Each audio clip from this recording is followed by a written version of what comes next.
how did you see game number 2? Who gets the credit? Because in my group chat this morning, there's always the question of the day. Howard, the question of the day was, did the Miami Heat win or did the Denver Nuggets lose? Which one was it, Howard? Oh, it's always a combination of both. I know it's a boring answer for radio. I apologize. It's all good.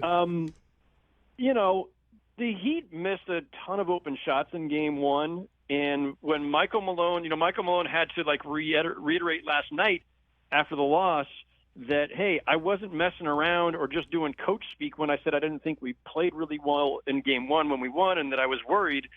And, listen, it's always hard to know with coaches. They do play these psychological games with the public, with the media, with their own teams.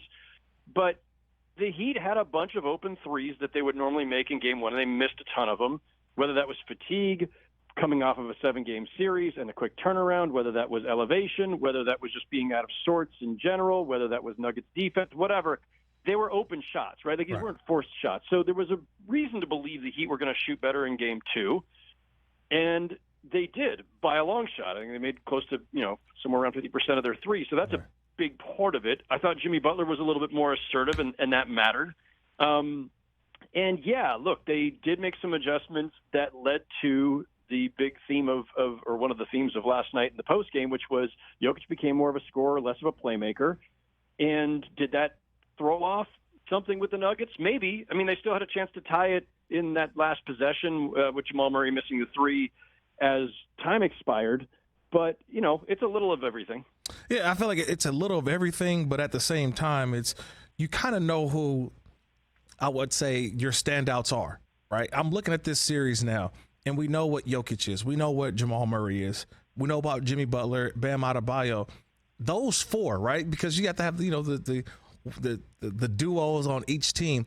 But who else is who's the most important third guy for both teams right now, or the most important guy that's needed each and every game? I think with both of these teams, let me talk about the Heat first. Right. With the Heat, it very much changes game to game because this is not a roster of a lot of, big-time star power. Right. Even Jimmy Butler, Jimmy Butler produces at a level in the postseason that he never does in the regular season, or at least not with that consistency. And Bam Adebayo is this kind of Swiss Army knife type player who does a lot of things as the anchor of their defense, and he can make plays, he passes, shoots. But they don't have the prototypical, here's our go-to scorers night in, night out. So, last night, Gabe Vincent, the undrafted Gabe Vincent, scores 23 points. It's a game high and makes 8 of 12 shots and 4 threes.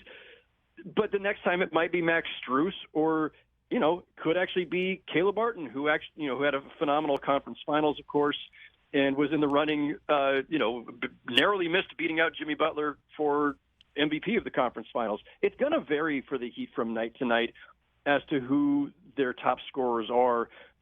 Even after Jimmy, you expect it to be Jimmy's going to be one of their top 2, but it's going to vary around that. And there are going to be times that Jimmy could be their third leading scorer and they could still win a game potentially. The Nuggets, it's really been kind of a sort of a big 3. They're not a big 3 in the way of the old Heat team, right. With LeBron on it, but Michael Porter Jr. and Jamal Murray are the primary co-stars that you expect to produce next to Jokic. But we've seen, Aaron Gordon can have an explosive game. Caldwell Pope is a great 3-point shooter. There are other guys who may come through, but I do think they are more geared toward they need Murray and Porter to produce. Of course, Porter had a pretty lousy game last night, actually at both ends of the court. And so that was an issue for Denver as well. Catch the Rich Eisen Show every single day on the Roku channel, 12 to 3 Eastern, for free.